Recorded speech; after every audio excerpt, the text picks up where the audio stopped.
Magandang araw po sa inyo lahat. Welcome po sa panibagong reaction video dito sa Makapili TV. Ngayon ito, ang pagkikwentuhan po natin ngayon, itong kumakalat po na video na kung saan sinasabi nila na si Pangulong Bongbong Marcos daw yung gumagamit daw po ng ipinagbabawal na Coca-Cola. So, marami nagsasabi na siya daw yun, marami naman nagsasabing hindi rin. Pero, um, kung titingnan nyo kasi yung video, ayoko lang po i-play dito kasi medyo sensitibo po at syempre nag-iingat tayo dahil ang kumbaga ang involved na rito kung totoo ang ating pangulo. So nagbabala naman po yung PNP at si ah, Secretary Abalos na magiging liable yung mga kung sino man yung papakalat pa. So para matapos lang po yung kumbaga, wag na tayong isa sa mga magpapakalat ng video niyo kasi medyo kahit ako naniniwala ako na hindi si Pangulong Bongbong Marcos 'yun. Pero lilinawin ko hindi po ako kumbaga hindi po ako pro administration or Marcos supporter, loyalist. Kumbaga tayo gigitna lang po tayo sa kung ano man yung magiging punan natin. So base po sa akin napanood ko na po kasi yung video. So kung ako po tatanungin, medyo doon ako sa hindi naniniwalang si Pangulong Bongbong Marcos kasi medyo medyo malayo yung itsura niya noon na medyo parang mas naging matanda unlike dito sa yung current na future ngayon. Pero sinasabi kasi nila medyo matagal na to kung more than 1 year, a year ago daw to nangyari. So, pero still, hindi pa rin ako convinced na si Pangulong Bongbong Marcos yun. Kasi nga, di ba, dahil sa technology natin ngayon, pag gumamit ka ng AI, may mga app na kasi ngayon na may mga face, di ba, yung face swap, ganyan. So, pwedeng kahit hindi mismo yung actual na muka ng isang tao yung ilalagay mo doon. Kumbaga kahit kumuha ka lang ng picture or video ng isang tao, pwede mo na kagad i-connect doon sa face swap. So, mahirap kagad paniwalaan. Pero, yun nga, kung 1 year ago na rin, kung 1 year ago nangyari yung pagkakakuha ng video na yun, medyo malabo kasi yung kuha eh. So, ibig sabihin talagang mukhang binawasan yung pagkaka-filter para hindi masyadong mapuna yung difference nung itsura ngayon ni Pangulong Bongbong Marcos sa itsura nung itong allegedly sinasabi nga si PBBM. So, sinasabi rin naman na mukhang gawa nga ng AI. So, siyempre, depende naman yan. Kung ang magsasalita kasi is anti-Marcos, ididiin nila na si Pangulong Bongbong Marcos nga yung nasa video na yun. Pero kung siyempre, kung ikaw naman nasa side ng pro-administration, siyempre, i-deny mo. So, nasa taong bayan na lang yan kung ano yung paniniwalaan base sa kanilang pagkakatingin or kung pag napanood nila yung video, nasa taong bayan na lang yun. Yung mga sabihin natin mga neutral or kahit siguro sabihin natin na ang leaning anti-Marcos, pero pag napanood mo yung video, tulad ko, hindi naman ako Marcos supporter or pro-administration, pero sumusuporta tayo sa gobyerno natin na to. So, nandun tayo sa hindi tayo pro or hindi tayo loyalista or supporter, pero yun nga base sa aking ah, pag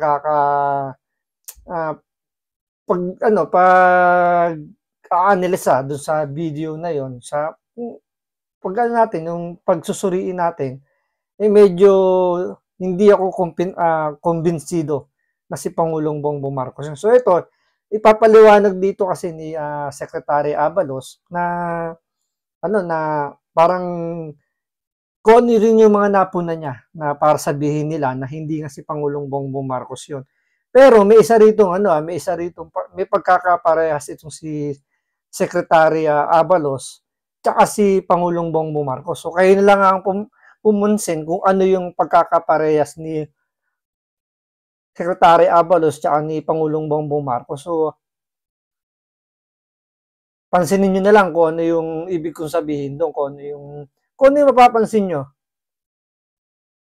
So, yun, panoorin natin tong video to. Pero bago ang lahat, kung hindi ka pa nakasubscribe sa Makapili TV, baka pwede naman pakipindot yung subscribe button. At the same time, palike na rin ng video. Wala naman pong bayad dyan. Kaya, pindot na. So, ito, panoorin po natin. At pagmasdan nyo kung ano yung pagkakaparehas ni Pangulong Bongbong Marcos at nito ni Secretary Ben-Hur Abalos. Ay nagiging viral po ito. Gusto lang ho namin gumawa ng statement, ako mismo at of course si General Marbil, mamaya magsasalita tayo. Pero sa aming dalawa, sa pagtingin namin sa video, hindi ho ako naniniwala na ang lalaking nandun ay ang ating Pangulo. Hindi ho. Sa tagal na kakilala ko ang ating Pangulo, yung mga features niya ay hindi po siya yun. Ipapakita ko sa inyo kung bakit. Tignan po natin ang larawan. Can we show it in the screen, please? Okay. Napansin nyo kung anong pagkakaparehas ni Secretary Abalos tsaka kay Bongbong Marcos. So, since matagal na raw sila magkakilala, siguro napansin nyo kung ano yung pagkakaparehas nila itong dalawa, si Bongbong Marcos tsaka ni Secretary Abalos. So, kayo na balang humusga, pero wala po tayong ibang ibig sabihin doon. Pero, yun, panoorin natin kung ano daw yung napansin nila doon sa video. Nung allegedly, sinasabi si Pangulong Bongbong Marcos daw yun. Sa gitna po ang larawan ng ating Pangulo. Yung pong nasa baba ay ang larawan ng allegedly ang ating Pangulo raw. Tignan nyo ang tenga. Tignan yung maigi ang tenga rito. Pagmasdan nyo, yung larawan ng ating Pangulo sa kaliwa, yung earlobe na tinatawag, yung ano bang tawag dito sa Tagalog, lambe, no? Yung earlobe. Tignan nyo yung nasa kanan. Diyan pa lang makikita nyo. Bakit ko sinasabi ito, mga kasama, dahil napakaraming kumalat sa social media ng mga AI, ng mga peke, sari-sari naghahalo sa mga panahon ngayon. Maging mapanuri tayo. Huwag tayo basta-bastang maniniwala rito. Iniulit ko, ako mismo, personally, isang tingin ko pa lang nakita ko na ito. Sabi ko, wala ito. No? Kayo na mismo maghusga. Tignan nyo itong maigi itong larawan na ito. Kaya nga, ito ay, of course, I'm requesting, no? I'm asking our Chief PNP, General Marbil, together with the General Bakay and of course General Cariaga, to immediately create a task force to probe this issue, no? Talagang imbestigahan nilang maigi ito. Probably tawagan nila at they coordinate also with the ICT. No? At kung anong findings dito, no, malaman kaagad ng ating publiko. Sa tagal ngayon ito, sa pagkakaalam ko, ito humihingi na si Secretary Abalos ng tulong sa DICT. Ngayon sa pagkakaalam ko, sa mga research na napanood natin, itong video to nanggaling sa isang maisog rally na ginanap sa Los Angeles, California sa US. So, kung doon lumabas yung video na yan, medyo mahihirapan na matukoy sino yung responsible or sino yung gumawa ng video na yun. So, most likely, doon ginawa yun. Bakit kamo? Kasi hindi naman saklaw ng batas ng Pilipinas kapag nasa abroad. Tulad dyan sa US. So, siyempre, hindi yung pwedeng pakialamanan hindi pwedeng magsampa ng kaso yung nandito sa Pilipinas kung ginawa yung crime is nasa ibang bansa. So, ang magagawa lang dito ng gobyerno natin is humingi ng tulong sa bansa like yan, sa US. Humingi ng tulong itong gobyerno natin na mapapanagot yung gumawa nun. So, kailangan i-trace kung saan nanggaling yung video, sino gumawa, saan, kumbaga parang, yung kung sino yung parang gano'n, parang author yata tawag doon or kung sino, basta sino yung gumawa ng video na yon. So, yun dapat yung unang matukoy kung saan. Pero, yun nga, medyo mahihirapan gawa nga ng nangyari yung paggawa niyan sa abroad na. 'Di ba? Kahit pansinin niyo, 'di ba, itong si Maharlika, ilang beses na naglabas ng video 'yan na sinasabi nga niya na parang direktang inaakusahan niya si Pangulong Bongbong Marcos na gumagamit nga raw ng Coca-Cola at kung ano yung mga pinaratang niya na wala naman siyang sapat na matibay na ebidensya. Puro hearsay, puro sabi ng puting aha, sabi ng kanyang ganito. Most of the time, ang ginagamit niyang ebidensya is mga video voice. So, hindi naman niya maipakita talaga na totoo yun. Kaya hindi siya masampahan ng kaso kasi nga, yung pa, isa pa yun, dahil nga nasa US siya. So, hindi siya masampahan ng kaso. Kaya malalakas ang loob ng mga vlogger na magbitaw ng mga ganung paratang. Dahil nga nasa abroad sila, hindi sila sakop ng batas ng Pilipinas. Baga hindi sila pwedeng kasuhan ng gobyerno natin na nandito tapos sila nasa abroad. Kaya nga, medyo mahihirapan tukuyin kung sino yung nagpapakalat ng mga video na yan.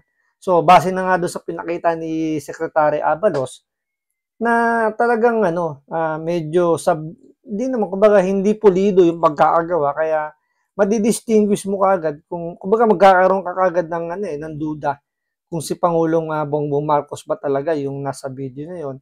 Kasi medyo hindi siya naka HD, kumbaga yun nga HD ba, alam naman natin ngayon pagandahan ng mga resolution ng mga cellphone sa camera, 'di ba? So napaka-imposible na kung 1 year ago lang kinuha yung video na yon, medyo malabo yung pagkakakuha.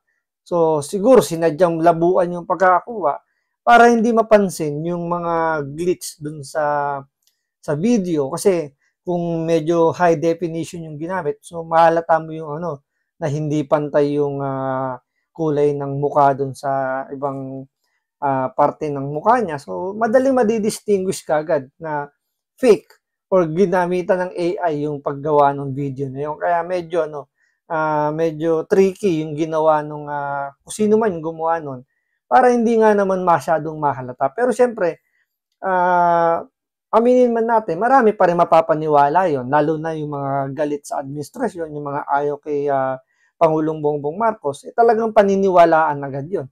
Pero syempre, meron naman kahit sabihin natin hindi supporter, hindi siya pro-administration, may doubt din na hindi si Bongbong Marcos yung kahit tulad ko. Hindi na, gaya sinabi ko, hindi naman ako pro-admin pero base sa aking pagkakapanood sa video, pwede ko sabihin na hindi nga si Bongbong Marcos yun. Tulad ng sinasabi nila Secretary Abalos. So, tingnan natin kung ano yung magiging